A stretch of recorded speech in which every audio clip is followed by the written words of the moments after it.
But under Obote, especially his first time in power, most of the time it didn't last, this my being out of favor. Then I would get invited to the White House and have tea with him, etc. So we had this very intriguing experience of up and down,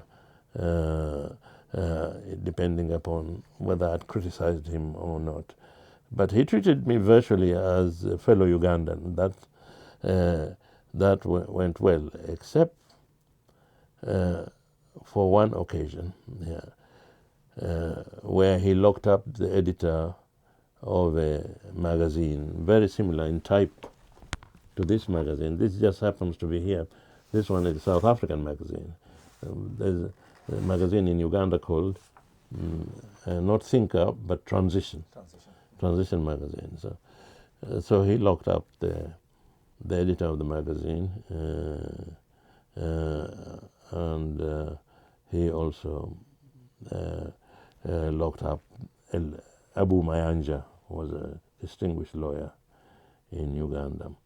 And because Abu Mayanja had written a letter to Transition saying judges were being appointed on a tribal basis, that there was tribal prejudice in appointment to the judiciary.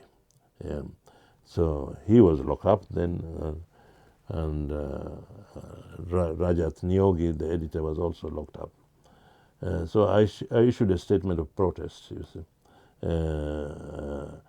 and it was circulated. People thought I'd really gone too far. Makerere people said, this is going to be historic. But in fact, at first it worked out very well,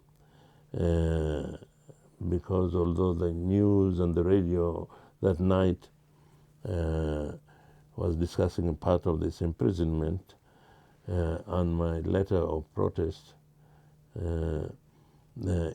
in general, it seemed things were not too bad. But then I got an invitation to go to Parliament from him, to go to Parliament on a particular day, at a particular time, meaning not to sit in parliamentary seat, but to be available in Parliament. And so I knew that was a command performance. If the head of state says you are to be in Parliament by such and such a time, you better be. So I arranged for someone to give my lecture to my class, and then I went to Parliament. Then it turned out he wanted to give a lecture which would include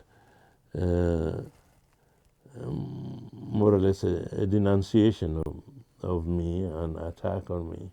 That's the only time where he started reciting other things I had said before, because on one occasion I had said, in Uganda, people, when they see a number of soldiers coming down the road, ordinary citizens shake in their boots because they don't know what treatment they would be given by these soldiers. And at that time, I'd just come back from Ghana, and said there's a major contrast at that time to the soldiers in Ghana, you see, where if they walk around the street and there are citizens there, they're just soldiers. Nobody's terrified. They might be humiliated by them.